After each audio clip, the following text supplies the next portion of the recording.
Hi, it's Josh Schiactus here at Metlife Stadium, and I have the honor and pleasure of being here with David Deal right here. David, how are you doing today? I'm excellent. How are you? Awesome. Well, I'm just going to get into that first question. Throughout your entire career, you've been dealing with a lot of grit, determination. You had to go through a lot of things. You were drafted late in the 5th round. You had to go through a lot of different offensive line positions through it. How did that all affect that one moment when the clock struck 0 on Super Bowl 42? Did anything feel surreal just knowing what you've gone through to get to that moment? I think that's something that everybody thinks about, all the adversity that you hit in your life. But, to sit here and look back at it, that was something that always fueled me. That wasn't something that brought me back or set me back anything. Being a 5th-round draft pick, fighting and playing all those different positions showed the people that what type of personality I was and that I was an accountable guy, and that at the end of the day, I was more worried about the success of the football team than my own individually. And when you do that and when you're able to temper yourself and put yourself in great environments around great teammates and coaches, that's when amazing things happen. So to look back and to be a 11-year vet and 2-time Super Bowl champion, it's one of the most unbelievable feelings in the world. But every time I look at my Super Bowl rings, I don't think of a single thing of myself individually that accomplished it. Yeah. Well, speaking, you do say great teammates, and obviously in football, it's probably the most important thing in football, having teammates that you're able to build that chemistry with, especially on the offensive line. How is it like with your group of 5 in that offensive line in 2007 and 2011? How is that relationship like, and what did you do to build that? I think, number one, it started with being called one of the worst offensive lines in the NFL.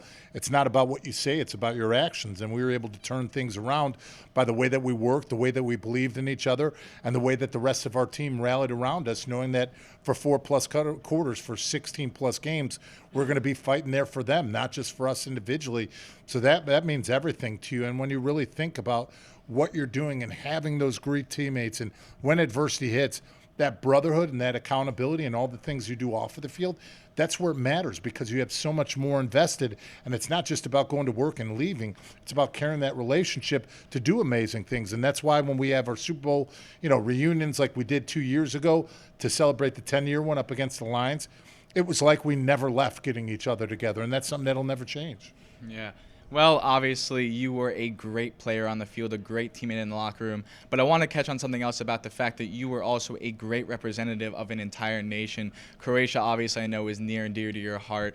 What was it like being in New Jersey, being in New York, but knowing you had that entire support group around you throughout your career? It was awesome. The one thing I would say is never forget your roots. Have pride and confidence in who you are, and make sure that you're going out and using that in a way to help people. So to hear people back in Croatia watching the game at like 4 a.m. and all the newspaper stuff, it was just great for me to not only show pride in who I was, but to also bring the game of NFL to a place that's never watched anything but soccer. Mm-hmm. And speaking of soccer, as you do say, how was watching that World Cup? Obviously it came up short, but an amazing showing by Croatia in that World Cup. What was that like for you? It was an incredible experience.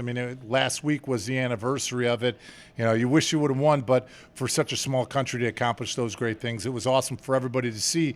And you talk about support. People who weren't even excited about the World Cup are sending me texts, Croatia's still winning. So it was really cool to see that aspect of it. As a big soccer fan, I was honestly rooting for Croatia. Thanks, once it got against France. Unfortunately, that's all the time we have today. David, it was incredible being able to talk to you here. Thank you. Thank you very much. I'm Josh Schiactus from Metlife Stadium. Back to the studio.